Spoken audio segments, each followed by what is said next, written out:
February the 16th, pond life. February sees another slow step in the gradual reawakening of life in ponds, lakes and rivers. Everything seen last month can now be seen this month, except in greater numbers and more often. At first glance, most still water now looks clear and empty, although many creatures are hiding away in the mud. Most emergent vegetation is in a bedraggled state, with even the heads of reed mace at last breaking up. Beneath the surface, water lilies are growing quickly, water scorpions are clambering over debris, and many mayfly, caddisfly, and occasionally dragonfly larvae are active in the muddy ooze. There are a legion of other pond larvae, but it is these that tend to get noticed.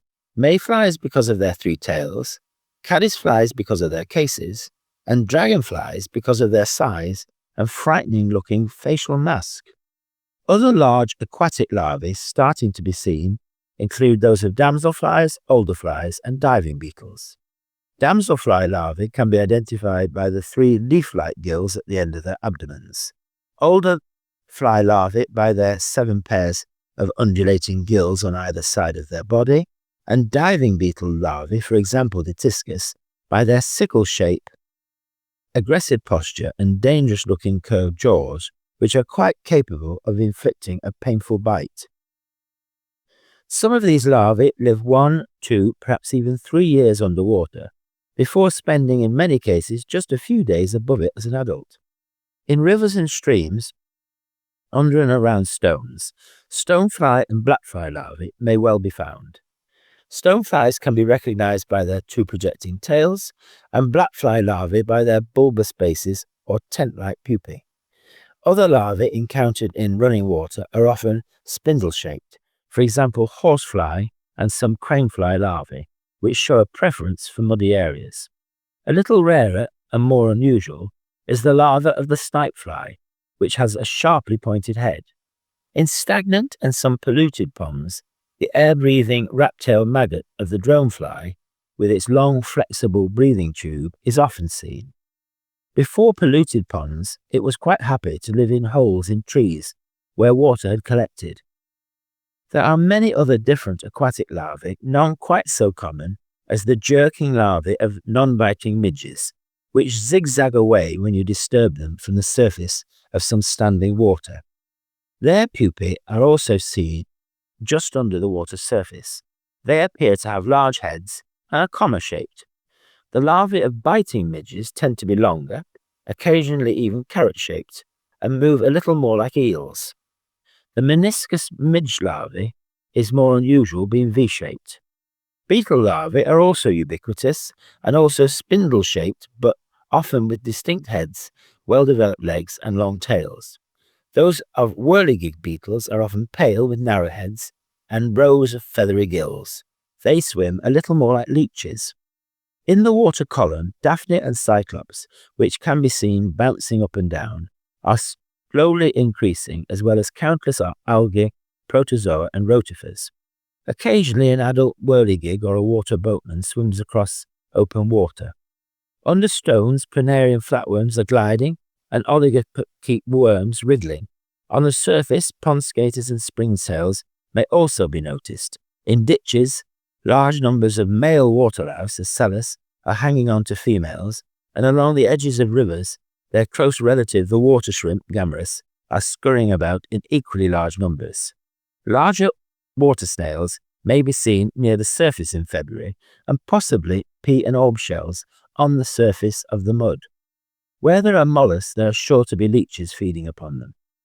Although most green algae, chlorophyceae, will be noticed later when they bloom or form blanket weed on the surface of ponds, this is a good time to see single-celled or colonial forms.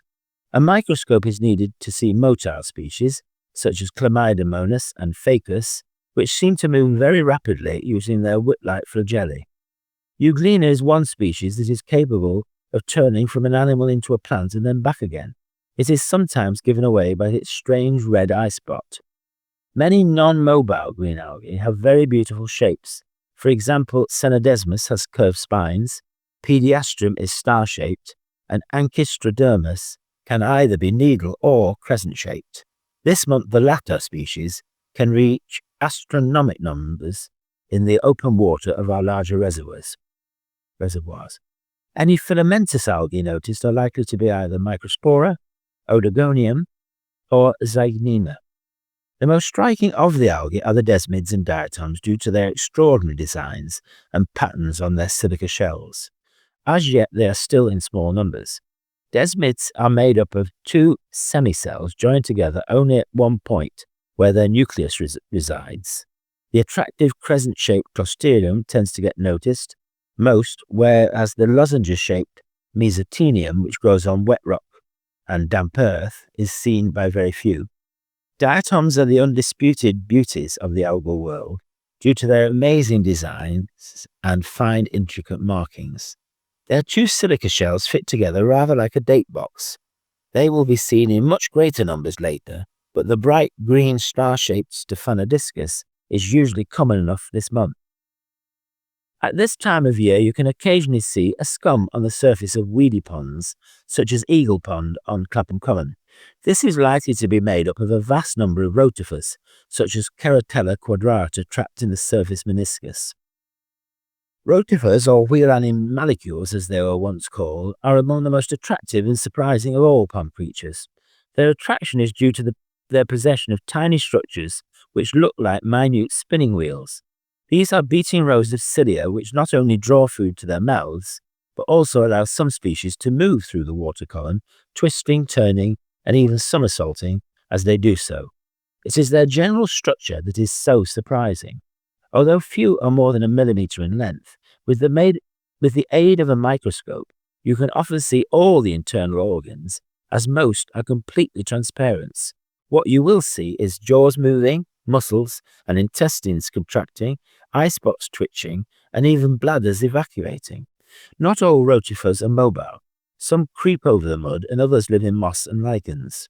One group, which have a head, trunk and retractile foot, prefer to tack themselves harmlessly to other animals such as Daphnia.